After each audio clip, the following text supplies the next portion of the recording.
नमस्कार, आप देख रहे हैं वी टाइम न्यूज। बढ़ते हैं झारखंड की खबरों की ओर।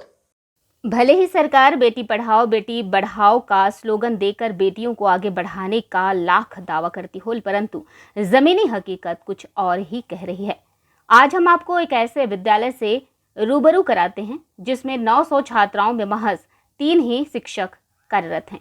यह विद्यालय गिरिडीह जिले का हृदय स्थल माने जाने वाले धनवार शहर की है, जिसे लोग आर्य कन्या उच्च विद्यालय के नाम से पूरे प्रखंड में जाना जाता है, जो पूरे प्रखंड का इकलौता छात्रा उच्च विद्यालय है। इस विद्यालय में प्रखंड क्षेत्र के विभिन्न गांव से प्रतिदिन लगभग 900 छात्राएं पढ़ने आती हैं। इस विद्यालय में 9 और 10 क्लास में 12 सेक्शन हैं, परंतु इतने सेक्शन में महज 3 शिक्षक ही कार्यरत हैं। कई विषय हैं जिसके शिक्षक हैं ही नहीं। ऐसे में आप खुद ही समझ सकते हैं कि बेटियां पढ़ाओ बेटी बढ़ाओ का स्लोगन कितना कारगर हो सकता है। इस बाबत छात्राओं ने बताया कि इस विद्यालय में 9-10 क्लास मिलाकर कुल 900 छात्राएं और महज 3 शिक्षक हैं। महिला शिक्षक तो है ही नहीं। ऐसे में हम लोगों को पढ़ाई में काफ़ी परेशानियों का सामना करना पड़ता है। खासकर परीक्षा के समय हम लोगों को भारी परेशानियों का सामना करना पड़ता है, क्योंकि जिस विषय की पढ़ाई नहीं होती है उसका भी परीक्षा हम लोगों को देनी पड़ती है। इतना ही नहीं, इस विद्यालय में शौचालय की भी कमी है। हम सरकार से मांग करते हैं कि सरकार हमारे भविष्य के साथ इंसाफ करे, ताकि हम बेटियां पढ़े भी और आगे बढ़े भी। इस बात को लेकर प्रधान अध्यापक प्रवीण कुमार ने कहा कि इस विद्यालय में 900 छात्राओं के लिए 12 सेक्शन हैं और हम लोग महज 3 शिक्षक ही शिक्षा दे रहे हैं। परेशानी को लेकर हम लोगों ने अपने आला अधिकारी को अवगत करा चुके हैं। वहीं खोरीमहुआ अनुमंडल पदाधिकारी धीरेन्द्र कुमार सिंह ने कहा कि आपके माध्यम से यह जानकारी मिली है कि इस विद्यालय में महज 3 शिक्षक हैं। 1 सप्ताह के अंदर 3 शिक्षक की पोस्टिंग निश्चित ही हो जाएगी।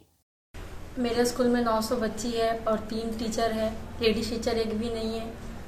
टीचर लोगों को काम करना पड़ता है, जिससे हम लोग को क्लास अच्छा से हो नहीं पाता है। हम लोग को एग्जाम की तैयारी ठीक से नहीं हो रही है। और क्या क्या दिक्कत है यहाँ? और दिक्कत टॉयलेट वगैरह सब यहाँ का टॉयलेट मतलब कम है, जैसे कि 2 ही है मिनिमम। कम से कम हम लोग 900 बच्चा है तो कम से कम 2-3 तो होना ही चाहिए, और उसमें मतलब सुविधा सही से नहीं है। पढ़ाई तो मतलब होता है, लेकिन शिक्षक थोड़ा मतलब कम है, और शिक्षक 3 हैं, 400 छात्राएं हैं, और शौचालय भी थोड़ा प्रॉब्लम है, और पढ़ाई में थोड़ा दिक्कत है। वही तो प्रॉब्लम, उसके संविधान निकालिए आप लोग। अपने विद्यालय में, जानकी देवी विद्यालय में 3 शिक्षक हैं, तीनों जेंट्स शिक्षक हैं, और जानकी देवी विद्यालय सिर्फ गर्ल्स के लिए है। यहाँ लड़कियों में पुरुष शिक्षक का सामंजस्य स्थापित करने में थोड़ी दिक्कत होती है। इसीलिए कई बार डीओ मैडम से भी मांग की गई है कि यहाँ महिला शिक्षिका की आवश्यकता है, महिला शिक्षिका को भी दिया जाए। प्रखंड स्तर से, हर स्तर से हम लोगों ने प्रयास किया है कि शिक्षकों को, महिला शिक्षकों को विशेष तौर पे दिया जाए।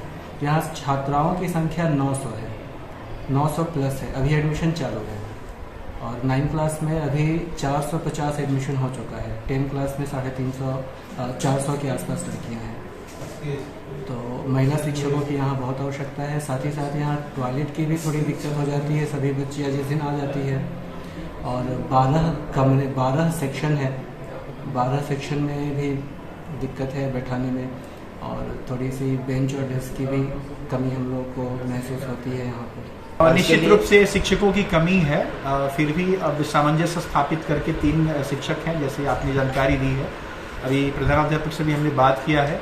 हम लोग प्रयास करेंगे कि अगले 1 सप्ताह के अंदर में कम से कम 2 टीचर सामंजस्य स्थापित करके किसी अन्य विद्यालय से ला करके यहाँ दिया जाए। जहाँ बच्चे कम हैं वहाँ से प्रतिनियुक्ति करने का प्रयास किया जाएगा।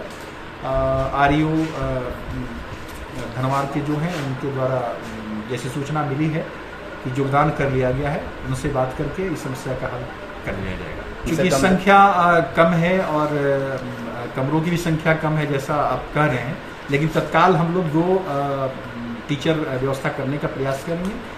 40 बच्चों और बच्चियों पर 1 शिक्षक का अनुपात वास्तव में सही होता है, लेकिन चूंकि संख्या जो है काफ़ी है, इसके आधार पर मिनिमम हम लोगों को 20 के आसपास टीचर की आवश्यकता बनती है। तो ऐसी परिस्थिति में हम लोग तत्काल प्रयास करेंगे कि 2 शिक्षक जरूर यहाँ पर अगले 1 सप्ताह के अंदर दे दिया जाए।